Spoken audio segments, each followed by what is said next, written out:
I thought you were talking about the announcement that the Minnesota Twins had made, but you weren't. Yeah, about that. Didn't we say last episode that the chances of Carlos Correa signing between the conclusion of last episode and the start of this episode, it would be done by then? Yes. I said 100% guaranteed he will be signed. I said that was going to happen with the New York Mets, and boy, was I wrong in that regard. But I did tell you that the contract was going to look very different again, and it does. It looks very different. And one of the things that I've been seeing and I've been hearing from folks is, well, how does one team so readily and so quickly pass him through a physical or approve of what they see while two other teams balked at it entirely? And you can start with the longevity of the deal, start there.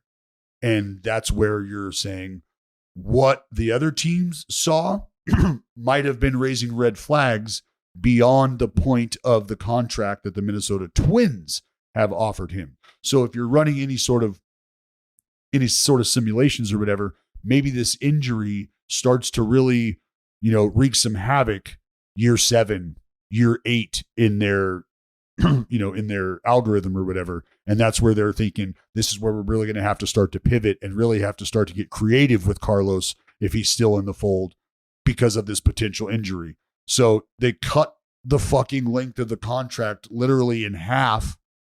And that's what makes them okay with what they've got going on. And it's interesting. There's the no trade, right? So he is committed here, and they are committed to him for at least 6 years. At least 6 years. So that's after that free agency process. Wouldn't you be? Wouldn't I be what?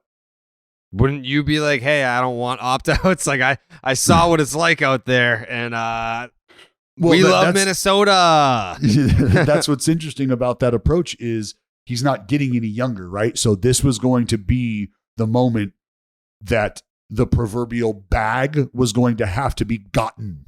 And he got his bag, but it wasn't the bag that he was looking for originally.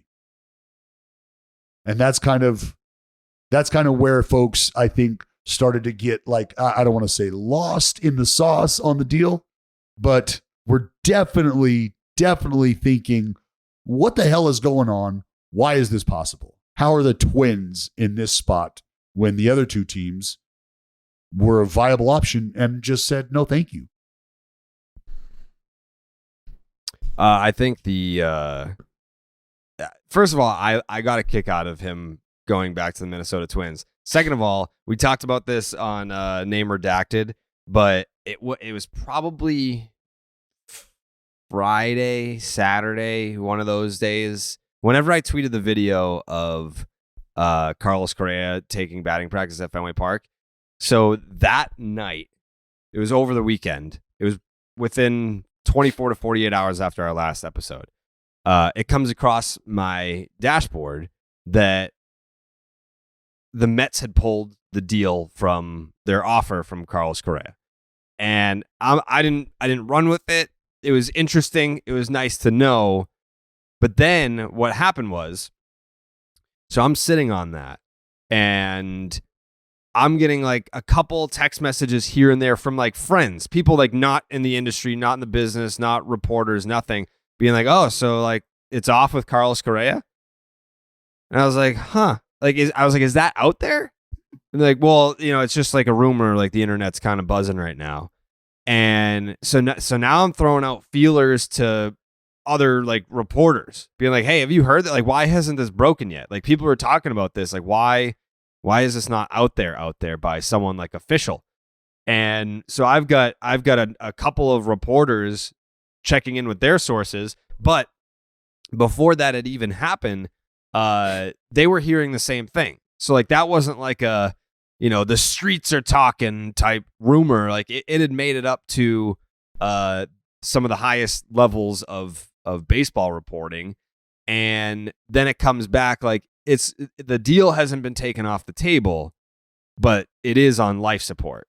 So as of like Friday, Saturday, I at least had the understanding that it's not going to be the Mets. So I for one was not shocked when it ended up being the twins, because you had to like what was it, like a couple weeks ago I had the tweet. I don't even know, it's one of the most iconic scenes in probably film history. I don't even know what movie it's from, but the dude that's holding up the radio over his head to get his girl back. Oh, fucking John Cusack. Okay, yeah. I was like, that's the Minnesota Twins outside of Carlos Correa's window. And I just had a feeling all along that if, like, once, it's almost like, it's, you're dating a girl and you guys are like high school sweethearts, but then she gets really hot, like, after you start dating, you break up. She goes and gets dicked down by a couple of, like the cool kids. And then she realizes, you know what? Maybe I didn't want that popular guy dick after all. I wanted you. I just want that average. Yeah. I want that average mediocre dick. Yeah. And then she goes back to her high school sweetheart, the Minnesota Twins. And that's what happened this offseason, is just the Minnesota Twins girlfriend just got absolutely railed and disposed of by a couple of jocks in the locker room, and they didn't want to date her. They didn't want to marry her. They just wanted to, get in, get a win, get out. And in the end, she saw that. She was like, I'm worthy of love. I'm worthy of commitment. I'm worthy of forever. I'm worthy of I do. And after she saw that, after being treated like shit by a couple of guys that just wanted to fuck, then she went back to her high school sweetheart, the Minnesota Twins. And it's a really happy romantic story. I know that people were trying to say, how is Carlos Correa going to have a press conference with the Minnesota Twins after all that? Like, he signed with the Giants. He was in a goddamn suit about to be announced as a San Francisco Giant, falls through. Then he signs with the Mets. He's holding his baby wearing an I Love New York t-shirt. Then that falls through. And then he's like, I guess all along it was you, wasn't it, Minnesota? Like, how are you going to have like a sentimental press conference and stand it was a really hard decision, but in the end, I think we made the right choice, and I came back home. It's like he referred to Minnesota as home. The only thing, dude, you played there once. You're a fucking Houston Astro in everyone else's mind. The only thing left for him to do now is to adopt 2 rescue kittens and name them Minnie and Paul, and try to get back in the good graces of these fans, because I'm sure they're happy to have him. But that's a bit of a roller coaster. Yeah. If you're a Twins fan, we should have put out a call to Minnesota Twins fans on the voicemail line. If you were a Twins fan, Joseph, what's your reaction to, like, obviously you're pumped that Carlos Correa is back, but there has to be that layer of like, yeah, you're back, but you definitely don't want to be here. Clearly, you chose 2 other teams before you fucking ended up back here. Yeah, if you're the Twins, you take what you can get. I mean, nobody. The organization, yes. I'm talking fans. Yeah, like, as a fan, how you feel? Nobody thought he was going to go to the Twins. I mean, all their fans. I mean, you guys just got to be happy you have him, because, I mean, what other big free agent the Twins ever get? That, like, Joe Mauer extension is about the closest thing they've ever come to making a big splash, and he had to be drafted, developed, come up, be from there, and make it to the big leagues there. Yeah, like, it had to just be super convenient to make a big splurge on a player. Like, all right, we can buy in on this Mauer kid. yeah, he's all right. Yeah, we'll give him the bag. When is like when I think of the Minnesota Twins, I don't think like poverty franchise that doesn't spend money or cheaps out on their roster, but who is their biggest financial splash ever? Carl Pavano. Is that for real? I have no idea. It's Carlos Correa now, I'm assuming. Correct. I mean, like, because they traded Johan Santana. They never paid him. Yep, traded him. Yeah, but if you're the Twins fans, like your off season just went from 0. You lost your best player, did nothing. Like, all right, we suck again. We weren't even good to begin with. Like, this is just like, you're not coming from a place where you can be like pissed at Correa, like, oh, he doesn't want us. You can't be that picky. You got to take what you can get. Yeah. That's a good. Yeah, that is kind of one of those things where if the Yankees didn't sign Carlos Rodon, like you get these fan bases excited to just retain the same team that didn't win a championship the year before, like the Red Sox.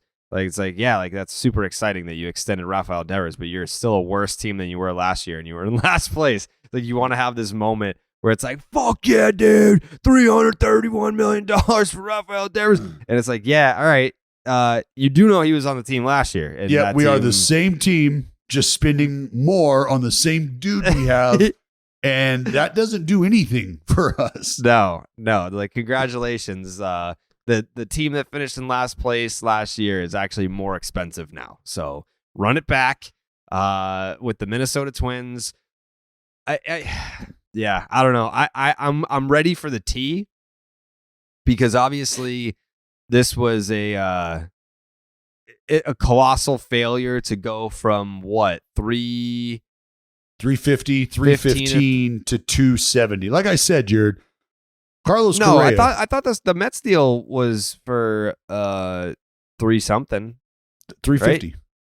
315. Oh, so he went from 350 to 315. Or no, the Giants deal was 350, right? 340 or 350. Yeah. And then the Mets, so he, like I said, he went from 350 to 315 to 270, effectively making Carlos Correa the first Major League Baseball player in history to agree to over $850 million worth of funds in one offseason. Nobody's ever done that. 200. 6 for 200. Yeah, 270 is what it could be with like the incentives and stuff. Yeah. Well, 13 okay, right. 13 for 350, 12 for 315, and then 6 for 200. I got an answer for you on the biggest Twins free agent signing. Did we mention the name yet? Don't tell me. Irvin Santana? Irvin Santana, yeah. Yep. 4 years, 55 mil. I smell That's baseball. their biggest contract ever. That's what it's looking That's like. almost as embarrassing as Eric Chavez being your fucking biggest contract ever. Still. It's not. Six-time Gold Glover? You're embarrassed of signing up a six-time Gold Glover? I'm not. I'm embarrassed that it's 2023 and the biggest contract ever handed out in my franchise's history was from 2002. That's what I'm embarrassed of. I'm pretty sure the biggest in the A's is Billy Butler, actually. 3 years, 30. No. Really? Billy Butler passed Eric Chavez? Well, Chavez was an extension. Well, no, that counts. Yeah, but either way, Billy Butler is the largest free agent signing. Yeah, I said contract. Let's see. Eric Chavez. 6 for 66. 6 for 66.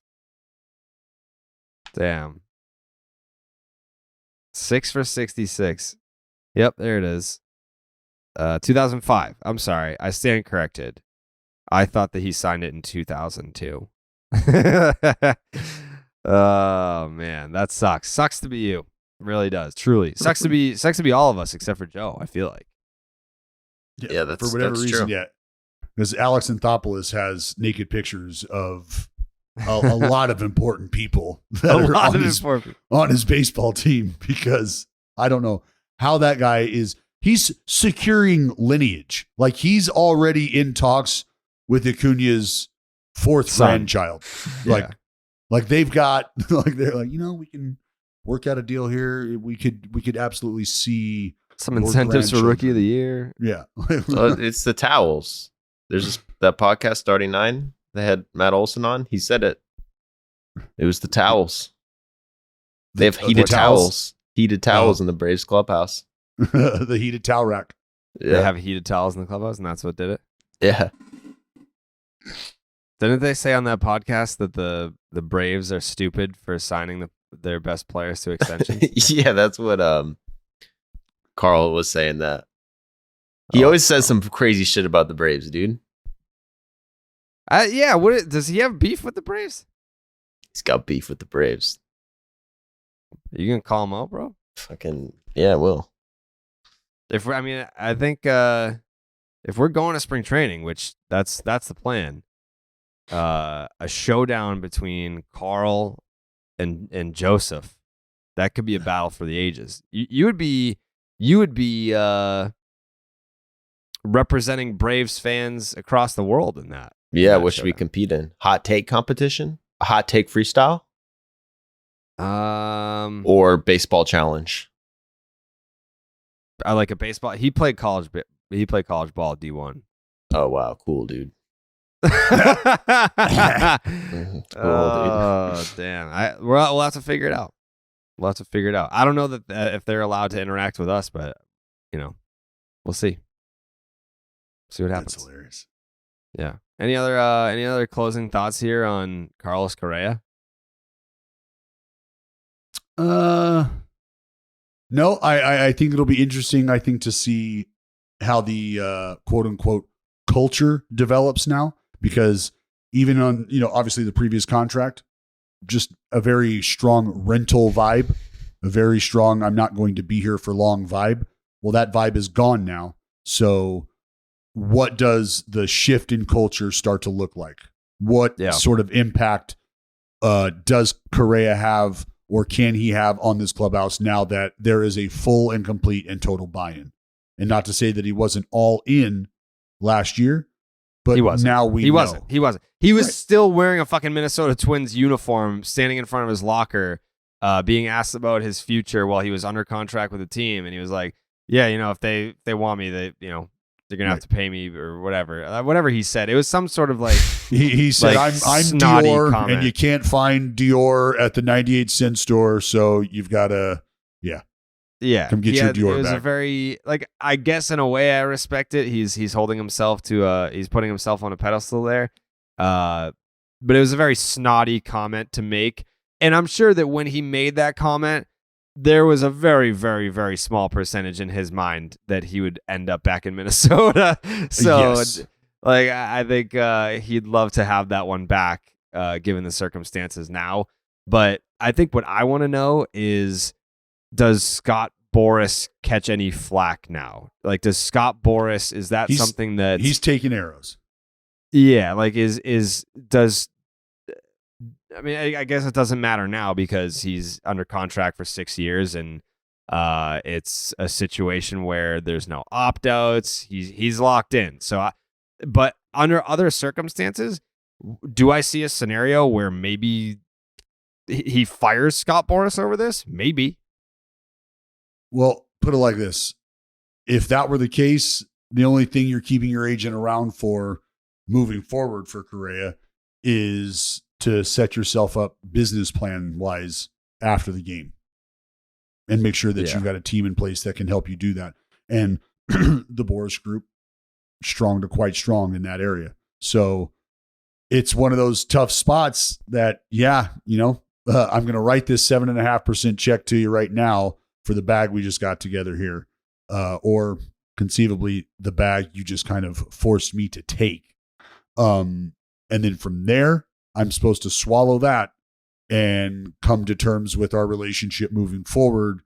And hopefully you can smooth things over so that relationship, that chapter 2 of this relationship, can be fruitful the way he would want it to be. Well, what did Boras do wrong on that side of the argument? That's the thing. That's why I want the tea. I want to know, how did it go? And well, it's about when you're reaching out, to whom you're reaching out to, maybe how much information you're divulging to give this team the reason to make an offer, to give this team a reason to pull an offer. And it's not just always about, the medicals and making that sort of decision. I think there's other things involved in that. Yeah. I don't know who the reporter would be. Is that a Rosenthal? I would probably be Evan Drellick, honestly, who I know that we have beef, but if it were a Rosenthal Drellick piece where because he's a business of baseball writer, I feel like that would be the tandem to get in the weeds on what really went down. What were the community, especially with someone like Steve Cohen, who is just a billionaire, a multi-billionaire baseball fan who's trying to get a deal done to make a splash. There has to have been some sort of chaos going on behind the scenes with the Giants situation, the Mets situation, and then like that. It's almost like that would be a fascinating sports documentary. Like I think the what player happened who was made $850 million in one offseason. Yeah, I think it would be interesting to just understand the approach that Boris was taking, why he was making the moves, why he wasn't making certain moves. That's where the information that you really are after lies. By the way, 865 is the official number. Carlos Correa signed $865 million worth of contracts this past offseason. He will take home 200, which is really what? Probably like 90? Yeah, that's broke stuff. He's broke. Yeah, taxes will get like 100 of that. Boris will take what, 10% or whatever his cut is. Yeah, it's a chunk. He's basically the take home. He went from 350 to the take home being 90, which that's poor people shit. Yeah, that's whack. And he's like got to live in Chavez money. Yeah, dude. Oof. Oof. Yikes. Yeah, that's tough.